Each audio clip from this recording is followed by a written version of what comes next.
그러므로 이렇게 구름대와 같이 수많은 증인이 우리를 둘러싸고 있으니 우리도 갖가지 무거운 짐과 얽매는 죄를 벗어버리고 우리 앞에 놓인 다름질을 참으면서 달려갑시다.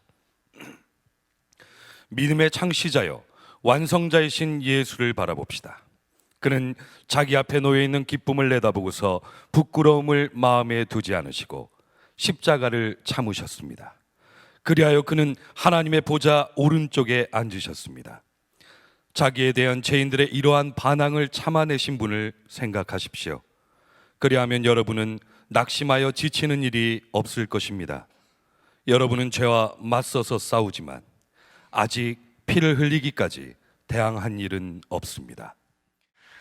저는 오늘 설교하는 일이 대단히 큰 기도 제목이었습니다. 금요일부터 유행성 독감이 제게 와서 금요일 저녁 집회, 토요일 결혼식, 또 지역장 세미나, 정말 어떻게 감당했나 싶을 만큼 그렇게 어려웠다가 오늘 계속 되어지는 설교를 제대로 감당해낼 수 있을지 아주 곤혹스러웠습니다. 어제 밤에 간절한 기도가 되더라고요. 하나님, 제가 내일 설교 시간만이라도 제대로 잘 감당해서 4부까지 다 설교를 할 수 있겠습니까? 근데 그때 정말 이상한 감사가 제 마음에 일어나기 시작을 했는데, 바이러스가 제 몸에 들어와서 이렇게 사람을 힘들게 만들 수 있다면 예수 그리스도께서 내 안에 들어오신 이 일은 얼마나 놀라운 것인가. 그래서 너무너무 감사한 거예요. 바이러스 때문에 독감에 걸린 것 가지고 이런 어려움을 겪는다면 예수님 내 마음에 오신 것으로 인해서 변화된 제 삶을 생각하니까 갑자기 주일 설교나 이런 제목보다 그냥 감사의 기도가 터져 나오고, 그리고 정말 많이 좋아졌습니다. 오늘 설교를 1부, 2부 설교를 했는데 특별한 어려움이 없이 잘 감당할 수 있게 된 것이 또한 너무 감사한 일이기도 합니다. 여러분, 우리 마음에 예수님이 와 계신 것과 그리고 예수님이 그 마음에 거하지 않은 사람은 삶이 달라도 너무너무 다릅니다. 당연히 그렇겠죠. 예수님 우리 마음에 와 계시다는 것은 정말 놀라운 일입니다. 어느 정도로 놀라운가? 오늘 1절 말씀에 이렇게 말씀하고 있습니다. 갖가지 무거운 짐과 얽매는 죄를 벗어버리고 우리 앞에 놓인 다름질을 참으면서 달려갑시다. 여러분, 예수님을 마음에 영접하고 예수님이 여러분의 마음에 주님, 왕이 되시면 갖가지 무거운 짐과 얽매인 죄가 다 벗어져 버리고, 그리고 하나님을 향하여 주의 말씀대로 거룩한 삶을 달려가듯이 그렇게 살아가게 된다는 겁니다. 이거 정말 놀라운 일입니다. 여러분, 사람들이 두 가지 문제 때문에 사실은 죽음처럼, 지옥처럼 살고 있습니다. 하나는 무거운 짐이고 하나는 얽매인 죄입니다. 여기서 벗어날 사람은 아무도 없습니다. 무거운 짐 다 지고 삽니다. 그래서 재벌도 자살하는 사람이 생기고, 재벌 딸도 스스로 목숨을 끊고, 인기 연예인도 자살하고, 대통령 지낸 사람도 자살하는 거 보면 이 세상에 무거운 짐을 지지 않은 사람은 한 사람도 없다는 것을 알 수가 있습니다.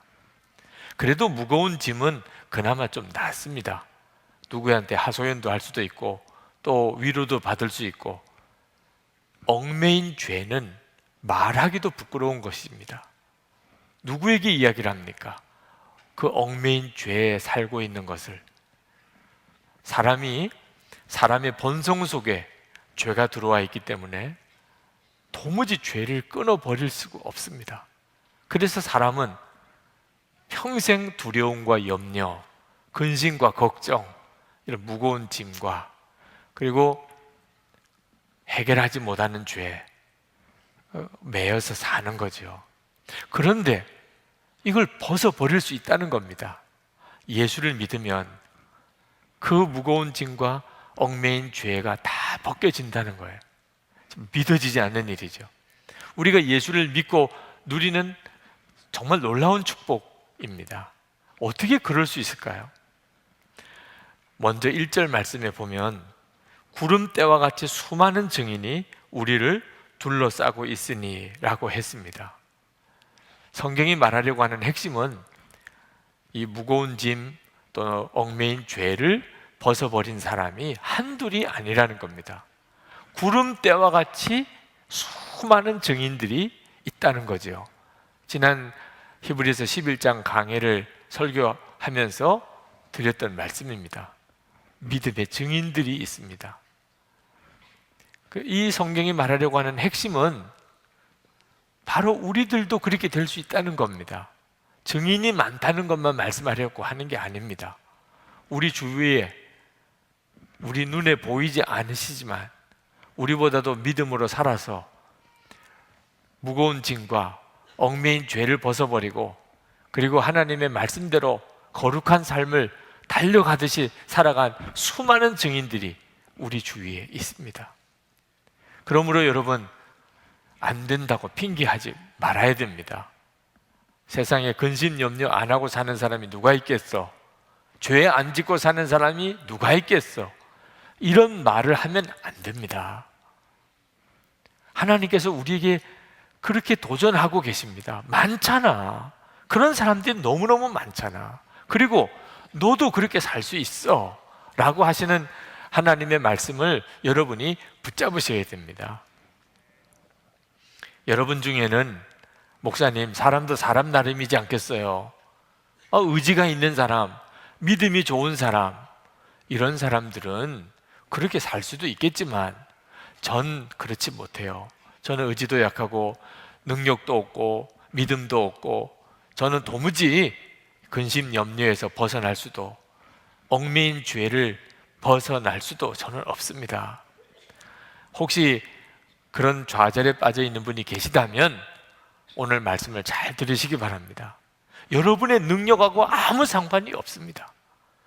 여러분이 어떤 사람인지, 여러분이 의지가 강한 사람인지, 여러분이 믿음이 좋은 사람인지 아무 상관이 없습니다. 여러분을 무거운 짐에서 얽매인 죄에서 여러분을 벗겨내고 거룩한 삶을 살게 해주시는 분은 예수님 그분이십니다. 여러분이 이 놀라운 사실을 정확히 아셔야 합니다. 예수님께서 바라보라고만 하셨어요.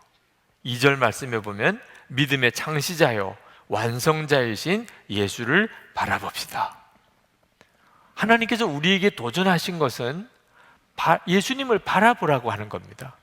실제로 마태복음 11장 28절에서 예수님께서 말씀하셨잖아요. 수고하고 무거운 짐진 자들아 다 내게로 오라. 다 내게로 오라. 내가 너희를 쉬게 하리라. 예수님이 우리를 무거운 짐에서 벗겨주시고 쉬게 해주시겠다는 거잖아요. 예수님께서.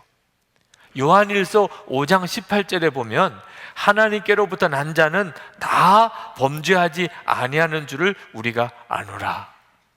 그렇게 말씀하셨습니다. 정말 믿어지지 않는 이야기죠. 하나님께로 나신 자, 구원받은 성도는 다 범죄하지 않는다. 이 말씀을 잘못 이해하면 오히려 좌절이 되기도 합니다. 나는 그러면 하나님께로 난 자가 아닌가? 이런 좌절도 오지요. 그런데 이 말씀의 핵심은 우리가 범죄하지 않아야 된다는 것이 계명이 아니라는 겁니다. 죄 짓고 살지 말아야 된다. 이건 계명이 아니라는 거예요.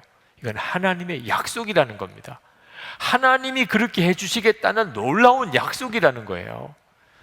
요한일서 5장 18절 하반절에 보면 이렇게 말씀합니다. 하나님께로부터 나신 자가 그를 지키심에 악한 자가 그를 만지지도 못하느니라. 예수님께서 우리를 지켜주셔서 악한 자가 우리를 만져서 죄에 넘어지지 않도록 해주시겠다는 거죠. 예수님이 해주시겠다는 거예요. 정말 놀라운 일이잖아요. 이제는 우리가 이 약속의 말씀을 실제로 누리는 것만 남아 있습니다. 정말 그렇게 살아야 합니다. 다시 한번 명심하십시다. 우리가 예수를 믿었다는 말은 이제부터는 근심염려하지 않고 살려고 노력하고, 그리고 얽매인 죄를 벗어버리려고 노력하는 게 아닙니다. 이제는 예수님만 바라보고 사는 겁니다. 우리가 예수님만 바라보고 살면 무거운 짐, 얽매인 죄에서 벗어나게 됩니다. 우선 믿음이 생깁니다. 믿음이. 예수님이 어떤 분이신가? 믿음의 창시자고 믿음의 완성자라고 그렇게 말씀합니다. 그 말은 예수님을 자꾸 바라보면 믿음이 생긴다는 거예요. 여러분 중에 나는 믿음이 없어, 이런 분이 계시죠? 걱정하지 마십시오.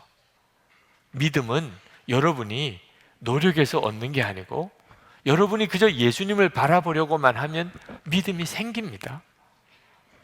처음부터 믿음이 좋은 사람이 없다니까요. 예수님을 바라보면 믿음이 생깁니다. 믿음으로 산다는 것은 놀랍습니다. 헨리 나우엔이 믿음으로 산다는 게 뭔가 하는 것에 대해서 서커스에 공중근에 타는 사람 이야기로 예를 들었습니다. 여러분, 서커스에 공중근에 타는 묘기를 보신 적이 혹시 있으십니까? 영상으로라도 보신 분이 있으실 겁니다. 높은 곳에서 한 사람이 그네줄을 붙잡고 그리고 뛰어내립니다. 그러면 저쪽 편 쪽에서도 또 한 사람이 그네줄을 잡고 뛰어내립니다. 이쪽에서 뛰어내린 사람이 높은 곳까지 그네를 타고 올라갔다가 거기서 줄을 놓습니다. 그러면 떨어지는 거죠. 근데 저쪽 편에서 오는 사람이 그 떨어지는 사람을 손을 탁 잡아 낚고챕니다.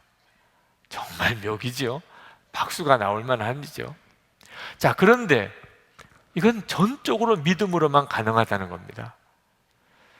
공중근에 타는 사람이 그 자기가 잡고 있는 그네줄에 손을 놓을 때 내가 자세만 바로 하고 있으면, 그러면 저쪽 편에서 오는 사람이 나를 붙잡을 것이다 라는 사실을 완전히 믿어야 정확한 자세가 나온다는 겁니다. 그리고 결국은 그 사람이 나를 붙잡아내는 거죠. 만약 조금이라도 마음이 불안해지면, 또는 그 사람이 나를 붙잡을까 의심이 생기면 사람은 본능적으로 몸이 움츠러들게 돼 있다는, 그러면 결국은 손을 놓치게 된다는 거죠.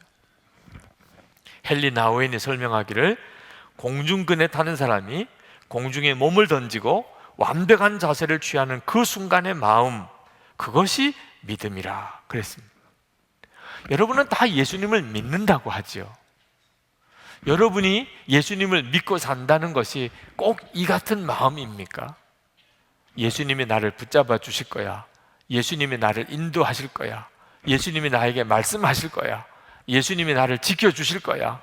내가 하나님의 말씀대로만 산다면, 주님이 하라는 대로만 한다면 반드시 주님이 나를 지켜주실 거야. 그래서 여러분의 삶이 완벽하게 하나님의 말씀대로 그렇게 사시는 것입니까? 그게 믿음이에요. 많은 분들이 이렇게 믿음으로 사는 것을 두려워합니다. 공중근에 타는 사람이 그 그네줄을 놓는 것이 어찌 두려운 일이 아니겠습니까? 믿지 않는다면 어떻게 그렇게 할 수 있겠습니까? 우리가 어떻게 예수님을 그렇게 믿고 살 수 있을까요? 예수님이 나와 함께 계시는 것이 분명하게 바라보아져야 그렇게 할 수 있는 것입니다. 예수님이 나와 함께 하시는 것이 내가 분명히 바라보아져야 비로소 내가 믿음으로 살 수가 있는 겁니다. 그래서 예수님을 바라보라고 하는 겁니다. 24시간 예수님을 바라보시라고 권해드리는 이유입니다. 처음에는 예수님은 아주 막연한 대상일 수 있습니다. 그러나 여러분이 24시간 예수님을 여러분의 생각의 주인으로 모시고 항상 예수님이 함께 계심을 정말 믿고 바라보려고 하시면, 예수님은 살아계신 주님으로, 여러분과 함께 계시는 주님으로 여러분에게 선명하게 그렇게 다가오십니다. 그때는 하나님의 말씀대로 사는 게 전혀 힘들지 않습니다. 믿어지니까. 믿음은 이렇게 놀라운 것입니다. 어떤 분들이 그렇습니다. 그렇게 말씀을 합니다. 세상이 얼마나 복잡한데 목사님은 자꾸 예수님만 바라보라고 하십니까? 미국의 한 안경점에서 광고를 냈는데 그 광고가 히트를 쳤습니다. 나는 안경밖에 몰라요. 그게 그 안경점 광고 문구입니다. 나는 안경밖에 몰라요. 그게 그의 광고 대상을 탔다는 겁니다. 여러분, 안경점 주인이 안경만 알면 되죠. 그러면 그 안경점에 가는 거죠, 그죠? 뭘 다른 걸 알 필요가 뭐 있어요, 그죠? 예수를 믿는다고 하면 적어도 예수님은 아셔야 되잖아요.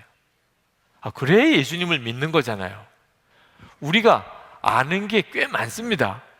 여러분들도 아는 거 많지요? 정치 이야기 하라고 그러면 여러분도 다 한가닥 하시죠. 경제, 요즘 어떻게 될 것 같습니까? 우리나라 경제, 사회, 문화, 교육 각 분야에 걸쳐서 하고 싶은 말씀들 많으시지요. 교회, 또 교회에 대해서 얼마나 하고 싶은 이야기가 많습니까? 예수님에 대해서는 얼마나 잘 아십니까? 항상 예수님만 바라보라. 여러분, 우리가 예수님에 대해서 정작 너무 모르니까 하는 이야기죠. 예수님에 대한 지식을 말하는 게 아니고 임마누엘 하시는 예수님, 예수님이 나와 함께 계시다는 사실을 좀 분명하게 아시고 난 다음부터 삶을 살아보시라는 겁니다. 예수님이 나와 함께 계신 것 자체에 대해서 분명한 믿음이 없이 예수를 믿는다고 하니 믿음의 자세가 안 나오는 거죠. 어제 엄지현 목사님 결혼식을 했습니다. 우리 사모님 되시는 분은 이제 김영심 전도사님, 그 두 분이 결혼을 했으니 제가 주례 때 뭐 이야기를 하겠어요, 그죠? 네, 그때 두 분에게 간단하게 드린 말씀의 핵심은 이겁니다. 부부 사이가 가까워지는 것처럼 예수님과의 관계가 더 깊어져야 한다는. 많은 분들이 좋은 배우자 만나야 행복한 결혼을 하는 줄 압니다. 여러분, 이것처럼 큰 오해가 있을까 싶습니다. 그러면 우리 부부가 지금 힘든 것은 좋은 배우자 안 만나서 그런 겁니까? 그렇지 않습니다. 다 좋은 배우자 만나시더라고요. 그렇게 선보고 택했는데 좋은 배우자 아닐 수가 있겠습니까? 좋은 배우자가 아니어서 결혼 생활이 힘든 게 아닙니다. 예수님을 바라보지 못하니까, 그러니까 스스로 부부 관계를 다 망치는 겁니다. 그래서 제가 어제 신랑 신부에게 신신당부했습니다. 아내를 볼 때 예수님이 함께 보이고 남편을 볼 때 예수님이 같이 보인 다음에야 무슨 말이든지 하라. 그렇지 않으면 부부 사이에는 쉽게 금이 가고 위기가 온다. 목사의 부부도 마찬가지입니다. 예수님 우리와 함께 계신 게 분명하다면 아내를 볼 때 예수님도 같이 보이고 남편을 볼 때 예수님도 같이 보여야 예수님을 믿는 사람이잖아요. 그렇게 예수님이 보일 수 있게 되려고 24시간 예수님을 바라보라는 겁니다. 가족들 사이, 직장에서 동료들과, 그리고 가게를 열 때, 그리고 교회에서 교우들 사이에도 다 똑같습니다. 우리가 진짜 예수님을 믿는 사람이 맞다면 우리가 어떤 사람을 만나든지 우리가 어떤 일을 하든지 예수님이 함께 보여야 하는 겁니다. 만약에 여러분 예수님이 보이지 않은 상태에서 누구를 만나서 이야기를 하거나 무슨 행동을 하거나 여러분이 무슨 도장을 찍거나, 그건 정말 위험천만한 일입니다.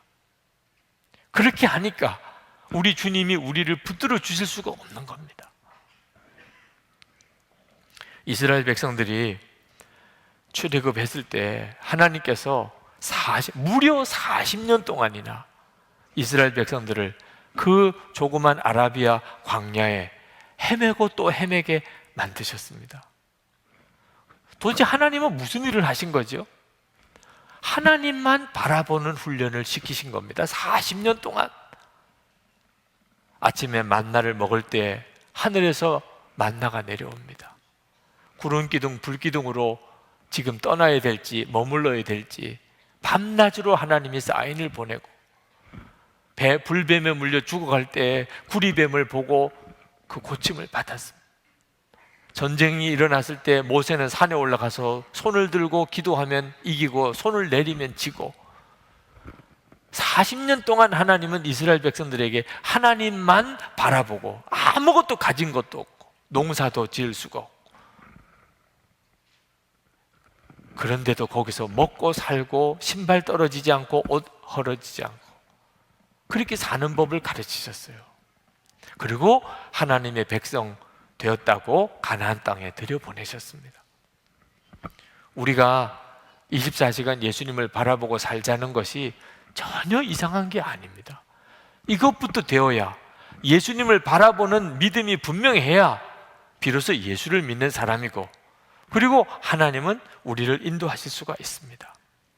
영성일기 쓰시고 그것을 서로 나누고 서로 격려하고 서로 붙들어 주시라고 했더니 일기를 못 나누는 분이 있으세요. 어떻게 목사님 일기를 다른 사람하고 나눕니까?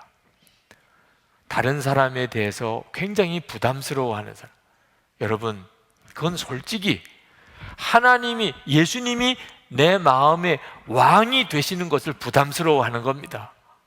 다른 사람이 부담스러운 게 아닙니다. 정말 예수님을 내 마음의 왕으로 모시고 살 것인지 아직도 결단을 못한 겁니다.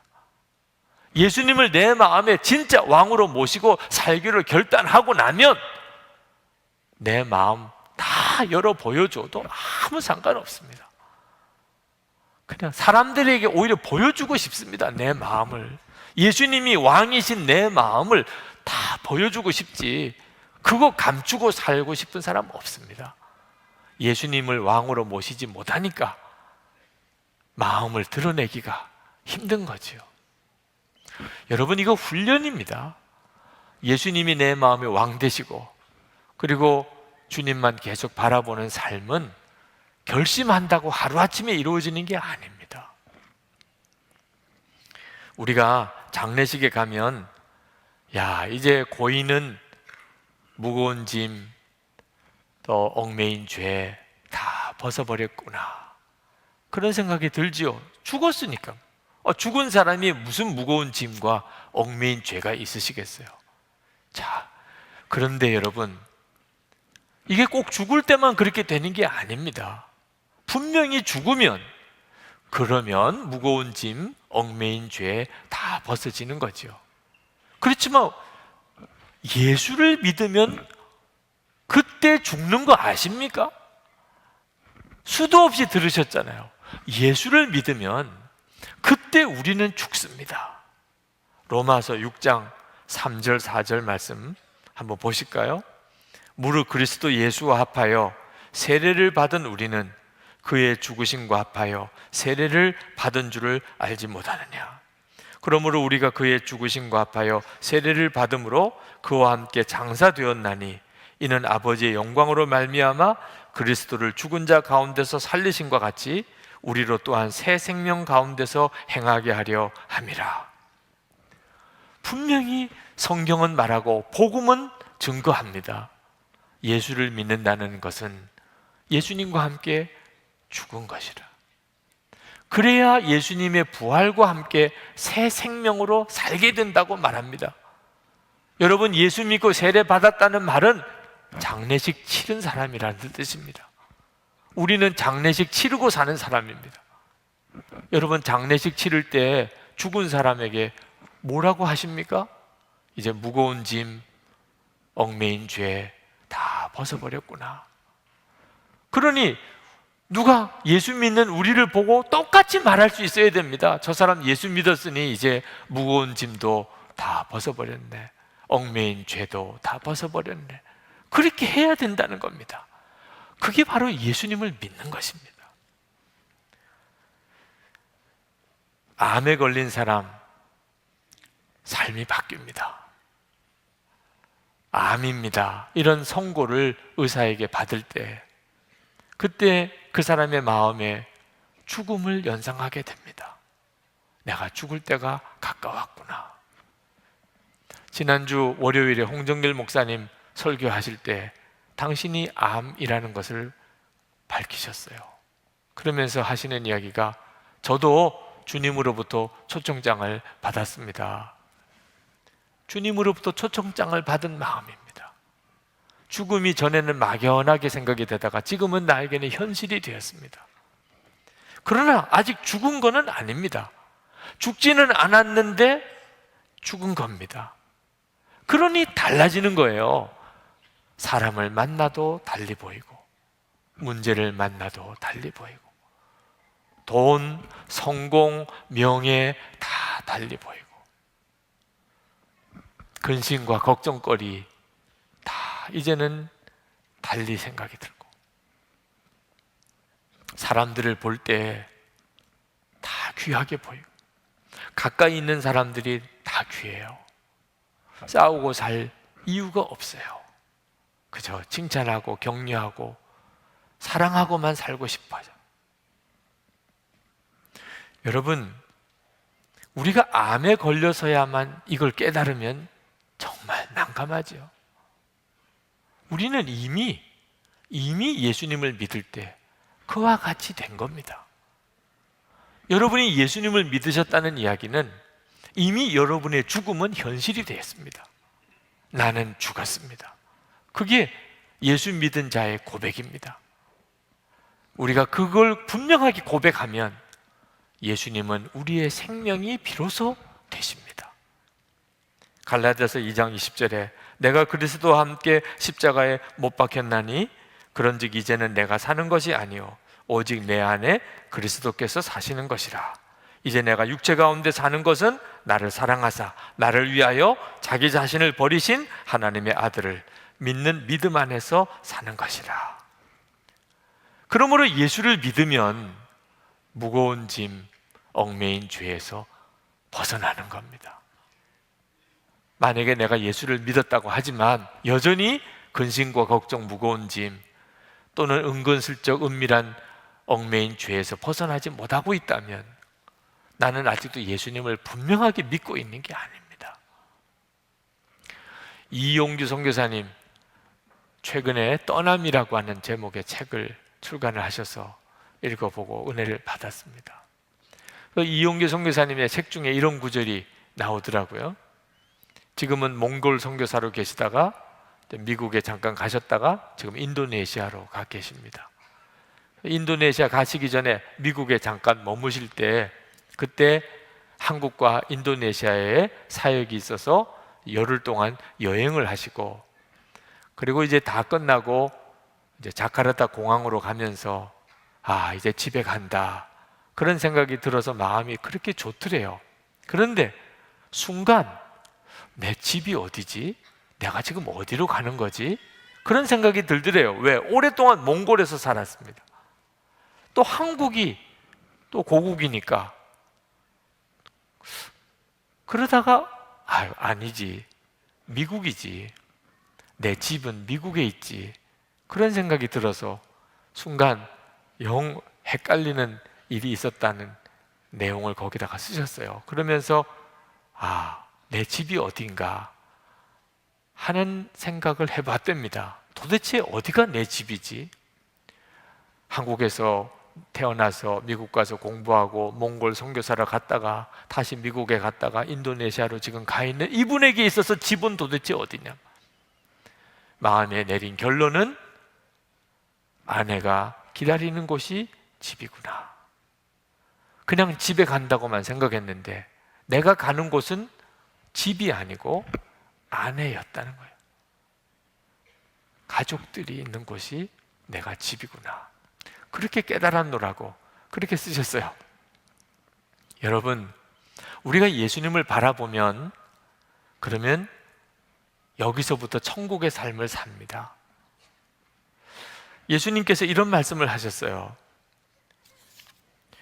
누가복음 17장 21절에서 여기 있다 저기 있다고도 못하리니 하나님의 나라는 너희 안에 있느니라 말씀하셨습니다. 천국은 분명히 공간적인 개념입니다. 하나님이 계시고 하나님의 다스리는 그 하나님의 나라가 분명히 있습니다. 이 세상 나라가 전부가 아니고 우리는 다 하나님의 나라에 가게 되고 그 하나님의 나라는 이 땅에 반드시 이루어지게 됩니다. 그러나 예수님은 말씀하시기를 하나님의 나라는 여기 있다 저기 있다 그렇게 말하지 못한다. 너희 안에 있다. 이게 도대체 무슨 말씀이십니까? 여러분, 왜 여러분이 천국에 가려고 하십니까? 눈물도 슬픔도 고통도 없으니까 가려고 하십니까?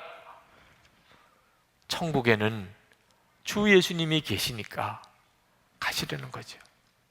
주 예수님이 계신 곳이 천국이니까, 그러니까 천국에 가시려는 거잖아요. 그런데 그 주 예수님께서 우리 마음에 오셨습니다. 주 예수님 때문에 우리가 천국에 가려고 하는 건데 그 주 예수님이 지금 우리 마음에 와 계시단 말입니다.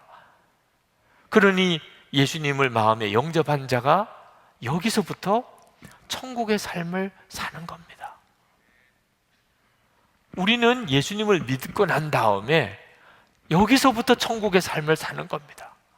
예수님이 정말 우리의 주님이 되시고 왕이 되시면, 우리가 항상 예수님만 바라보고 살게 되면 천국에 가서 그렇게 하지 않으시겠어요? 항상 예수님 바라보고 사시지 않겠어요? 여기서부터 그렇게 살면 여기서 사는 삶이 천국의 삶이 된다는 뜻입니다. 무거운 짐, 얽매인 죄 다 벗어버리고 거룩한 삶을 달려가듯이 살게 된다는 겁니다. 여러분, 장미에게 장미꽃을 피우라고 명령할 필요가 있습니까? 그냥 장미꽃이 피는 거죠. 강아지 보고 짖으라고 할 필요 있습니까? 그냥 본능이에요. 강아지는 그냥 짖잖아요. 어떤 때는 귀찮아 죽을 정도로. 독수리 보고 높이 날라고 할 필요가 있습니까? 독수리는 본능적으로 높이 올라가는 새지요. 이걸 생명이라고 하는 겁니다. 어떤 존재든지 그 생명이 어떠하냐에 따라서 그대로 삶이 따라오는 겁니다. 우리는 예수를 믿고 우리 자신은 십자가에 예수님과 함께 죽고 예수님이 우리의 생명이 된 사람입니다. 그러니 우리는 예수님의 생명으로 사는 놀라운 삶을 살게 되는 겁니다. 이게 예수를 믿는 놀라운 축복입니다. 2절 말씀에 보면 그는 자기 앞에 놓여있는 기쁨을 내다보고서 부끄러움을 마음에 두지 않으시고 십자가를 참으셨습니다. 그리하여 그는 하나님의 보좌 오른쪽에 앉으셨습니다. 예수님은 십자가도 지시고 그리고 하나님의 보좌 영광에 앉으셨습니다. 그 예수님이 우리 생명이 되셨고 예수님이 우리 왕이십니다. 그러니 우리도 십자가 지는 일이 있어도 그 길을 갈 수 있는 겁니다. 어떤 고난이 와도 우리는 꿋꿋이 주의 뜻대로 살 수 있는 겁니다.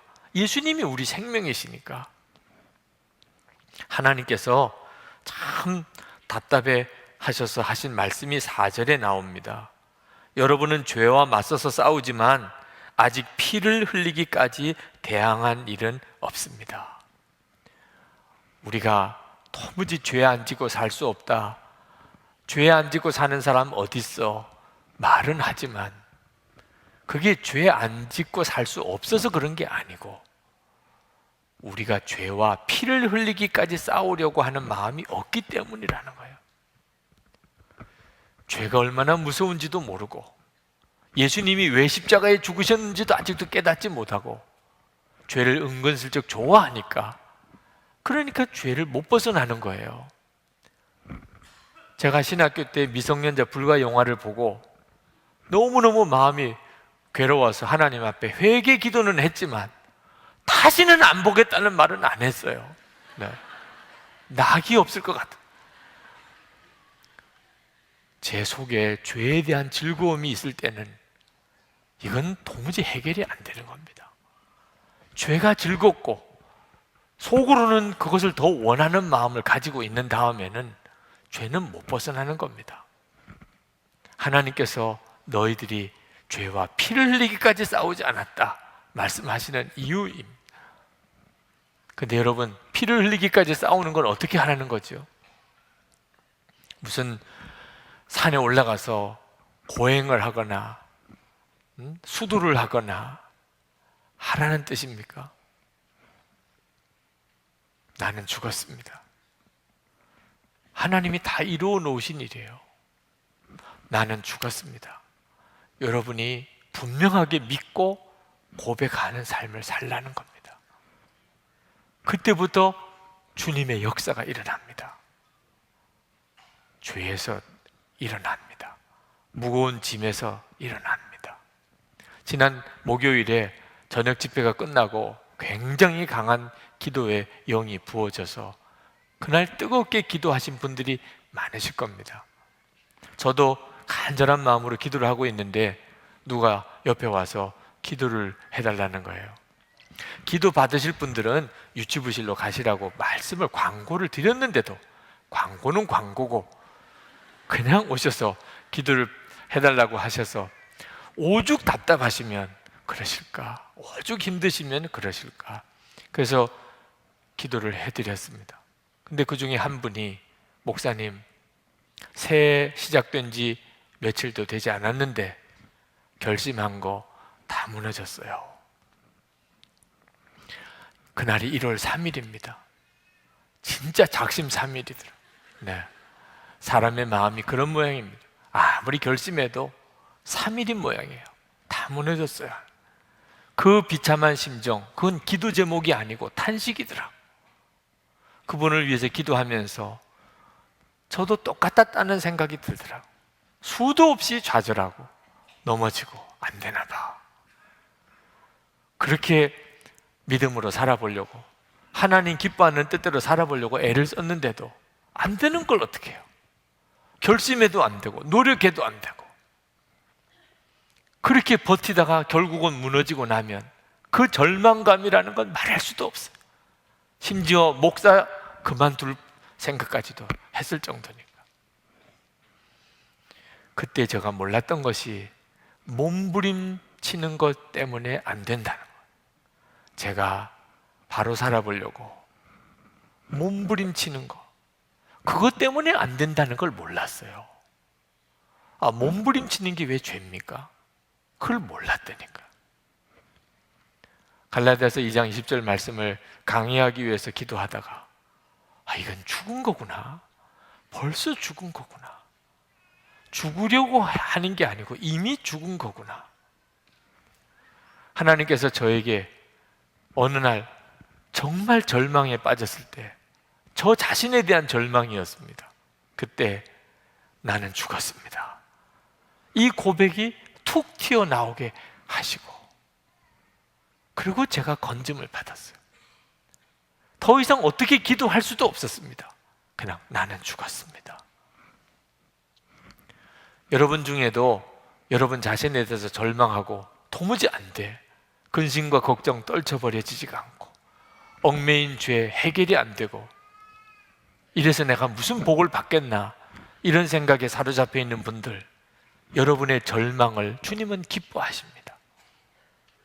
주님도 악취미시죠. 우리가 절망한 걸 기뻐하시다니. 왜? 우리가 절망하지 않으면 우리의 죽음을 받아들이지를 않는 거예요. 우리가 우리 자신에 대해서 절망하니까, 도무지 안 되니까 비로소 죽었습니다, 이렇게 고백이 되는 거예요. 우리가 죽었다고 고백하면 비로소 주님은 역사하기 시작합니다. 죽여달라는 게 아닙니다. 이미 죽은 겁니다. 제가 절망에 빠져서 밤에 잠도 자지 못하고 그렇게 힘들어할 때 주님은 한마디 말씀하셨어요. 내게 맡기고 자라. 자라는 거예요. 그냥 마음은 다 무너졌는데 이렇게 자도 되는 건가? 그래도 주님이 너무 분명하게 잘 아시니까 그때 잠을 자면서 비로소 저에게 맡긴다는 게 뭔지 말이에요. 맡긴다는, 주님께 맡긴다, 주님을 믿는다는 게 뭔지 비로소 조금 알겠더라고요. 성도 여러분, 우리는요 조금 더 늦게 무너지는 게 목표가 아닙니다. 3일째 무너졌냐 3개월째 무너졌냐 그게 뭐 중요해요. 우리는 조금이라도 더 늦게 무너지려고 발버둥 치는 이런 신앙생활 하면 안 됩니다. 우리 주님이 우리에게 주시려는 것은 온전한 승리예요. 온전히 이기는 겁니다. 예수님을 바라보실 때 주님이 하시는 일이에요. 우리 가운데 주님이 24시간 예수님을 바라보는 게 너무 힘들다. 여러분, 당뇨병, 고혈압으로 고생하시는 분들 매일 운동하시고 음식 조절하시고 혈당 체크하고 혈압 체크하고 매일 그렇게 하시더라고요. 그게 뭐 이상합니까? 암 걸린 환우들 보니까 음식 늘 조심하고 마음까지도 조심하고 사시더라고. 그게 뭐 이상해요? 몸이 그렇게 되셨으면 조심해야죠. 우리는 말입니다, 당뇨나 고혈압, 암이 문제가 아닙니다. 무거운 짐, 얽매인 죄, 이거 가지고서 살아도 죽은 것처럼 지옥처럼 살고 있는 거예요. 예수 믿으면 거기서 건짐을 받는다고 그랬는데 예수 믿고도 그렇게 사는 삶을 왜 살겠어요, 여러분? 예수님이 내게 있어서 살아계신 주님으로 바라보아지지 않으니까 그렇게 사는 겁니다. 그러므로 여러분, 주 예수님을 바라보는 믿음의 삶을 시작해야 합니다. 예수님이 희미하게 바라보아지고 예수님이 분명하게 바라보아지는 차이가 우리 삶의 차이예요. 예수 믿는 삶의 다른 것은 바로 그 점이 다른 겁니다. 예수님이 이따금 바라보아지고 항상 예수님이 바라보아지는 차이가 우리의 삶의 차이예요. 2013년 송구영신 예배 때 예수님을 이제는 왕으로 모시라 그렇게 선포했습니다. 2013년 첫 주일이기도 하고 남은 인생의 첫날이기도 합니다. 여러분, 예수님을 믿으셨으면 예수님을 정말 온전히 바라보시고 예수님을 왕으로 모시고 사시기 바랍니다. 모든 게 달라집니다. 제가 죄가 즐거웠던 사람입니다. 겉으로는 멀쩡한 목사지만 속으로는 죄가 즐거웠던 사람이에요. 그런데 24시간 예수님을 바라보면서 죄는 저에게 고통이 됐습니다. 죽는 것보다 더 고통이 됐어요. 주님을 바라보면서 죄를 짓는다는 것은 이건 상상할 수도 없는 일이 됐습니다. 그래서 죄를 벗어지는 거예요. 죄가 고통이 됐는데 왜 죄를 짓습니까?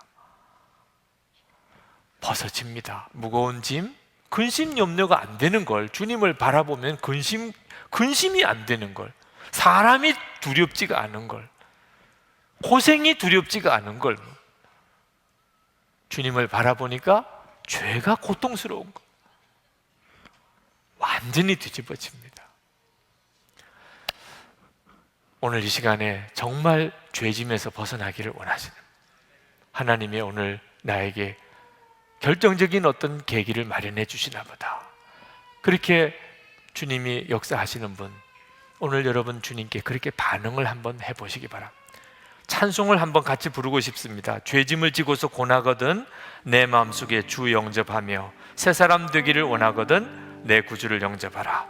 우리 찬송 4절까지 한번 같이 부르시겠습니다.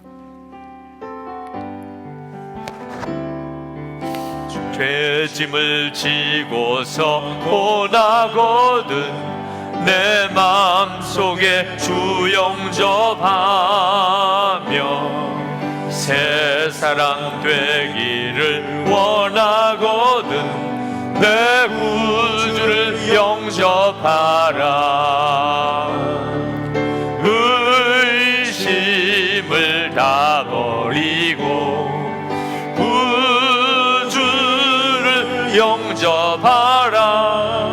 마음 다 열어놓고 내 구주를 영접하라. 정결케 되기를 원하거든 내 마음속에 주 영접하며 생명수 마시기 원하거든 내 구주를 영접하라. 의심을 다 버리고 구주를 영접하라. 마음 문 다 열어놓고 내 구주를 영접하라. 진실한 친구를 원하거든 내 마음속에 주 영접하며 내 맘의 평안을 원하거든 내 구주를 영접하라. 의심을 다 버리고 구주를 영접하라. 마음 문 다 열어놓고 내 구주를 영접하라. 즐거운 찬송을 하려거든 내 마음속에 주 영접하며 평안한 복지에 가려거든 내 구주를 영접하라. 의심을 다 버리고 구주를 영접하라. 마음 문 다 열어놓고 내 구주를 영접하라. 기도하실 때 정말 죄짐 다 벗어버리고 예수님과 동행하는 삶 살기를 원합니다. 2013년 이제 내 남은 생에 정말 예수님 바라보고 무거운 짐 얽매인 죄 벗어버리고 거룩한 삶 하나님이 역사하시는 그 삶을 살아가기를 원합니다. 갈망하시는 분 자리에서 일어나시기 바랍니다. 하나님, 제가 마음이 정해졌습니다. 제가 사모합니다. 모든 무거운 짐, 근심과 걱정, 두려움, 모든 얽매인 죄, 생각하기도 부끄러운 죄 다 벗어버리고 예수님 바라보며 주님 왕 되신 삶 살기를 원합니다. 오늘 성찬을 받을 때 주님은 우리를 위해 생명을 주셨습니다. 우리는 주님께 주님 왕 되심을 선포하며 살겠습니다. 분명하게 결단하시게 되기를 원합니다. 우리 다 같이 통성으로 기도하고 성찬을 받겠습니다. 기도하겠습니다.